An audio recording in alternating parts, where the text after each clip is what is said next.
کہا جاتا ہے کہ دکھ خوشیوں کی پرچھائی ہیں۔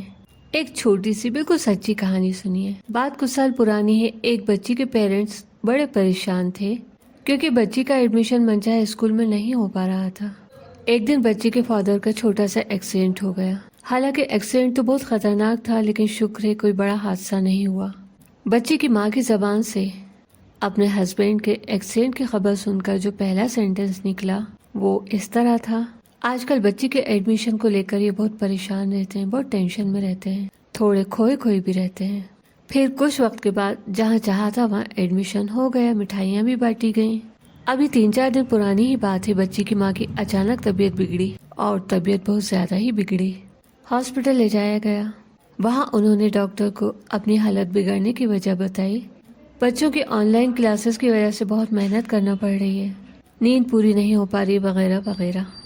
یعنی جس چیز کی کبھی بہت چاہت کی تھی وہی چیز ملنے پر جان کا خطرہ بن گئی۔ کتنی ہی شادی شدہ عورتیں جب سوسائڈ کرتی ہیں تو پتہ چلتا ہے وہ اپنی شادی شدہ زندگی سے بہت تنگ آ گئی تھی۔ حالانکہ ان کی لو میرج تھی۔ جب انہوں نے شادی کی ہوگی تب تو ان کے پیر زمین پر نہیں پڑ رہے ہوں گے نا کہ جو ہم نے چاہا تھا وہ پا لیا۔ اکثر ایسا ہوتا ہے کہ جب ہم کسی بات کو لے کر بہت زیادہ خوش ہوتے ہیں تب ہمیں یہ یاد ہی نہیں رہتا کہ خوشی کے اگلے سرے پر دکھ بیٹھا ہوتا ہے۔ اگر ہم نے خوشی کو نیوتا دیا ہے تو دکھ بھی ساتھ ساتھ آئے گا ہی۔ کتنے ماں باپ کی آنکھیں نم ہیں کہ ان کے بچوں کی شادی بگڑ گئی۔ کہیں کہیں تو ماں باپ اسی غم میں اپنی جان تک سے ہاتھ دھو بیٹھتے ہیں۔ ان سے تو اب ہم کچھ پوچھ نہیں سکتے جو اس دنیا سے چلے گئے۔ ان کے اپنوں سے جو ابھی زندہ ہیں ان سے پوچھئے کہ وہ کتنے خوش تھے اپنے بچوں کی شادی میں۔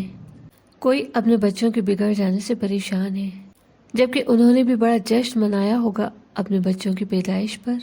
ہمارا رب جس نے ہمیں تھوڑی سی مہلت دے کر اس دنیا میں بھیجا ہے وہ ہمیں یوں ہی جھلکیاں دکھاتا ہے، اور ان میں ہمارے لیے بڑا سبق چھپا ہوا ہے کہ خوشیوں کے ساتھ دکھ چپکا ہوا ہے۔ کسی کی زندگی میں اگر لگاتار خوشیاں ہی خوشیاں آ رہی ہیں تو سمجھ لے کہ لگاتار اسی طرح سے دکھ بھی آنا ہی ہے، چاہے وہ دکھ اسی زندگی میں شروع ہو جائے یا اس زندگی کے بعد۔ دکھوں سے بچنے کا صرف ایک ہی راستہ ہے، ہم اپنی ڈیزائر میں سے، اپنی خوشیوں میں سے، اپنی چاہت میں سے خود اپنے آپ کو ہٹا لیں۔ ہم اپنے رب کی چاہت کو اپنی چاہت بنا لیں تاکہ ہماری خوشیوں سے چپکی ہوئی دکھ کی پرچھائی الگ ہو جائے، کیونکہ ہمارے رب کے لیے تو کوئی بھی کام ناممکن ہے ہی نہیں۔ جو بندے رب کی چاہت کو اپنی چاہت بنا لیتے ہیں تو رب ان کے دکھوں میں بھی سکون ڈال دیتا ہے، ان کی پریشانیوں میں بھی لذت ڈال دیتا ہے، وہ پریشانیاں آنے پر اور تر و تازہ ہو جاتے ہیں۔ تو چلیں آج ہم اپنے آپ سے ایک وعدہ کریں، ہم اپنے رب کی چاہت کو ہی اپنی چاہت بنائیں گے، اور اگر ہم نہیں جانتے کہ رب کی چاہت کیا ہے تو ہم تلاش کریں گے۔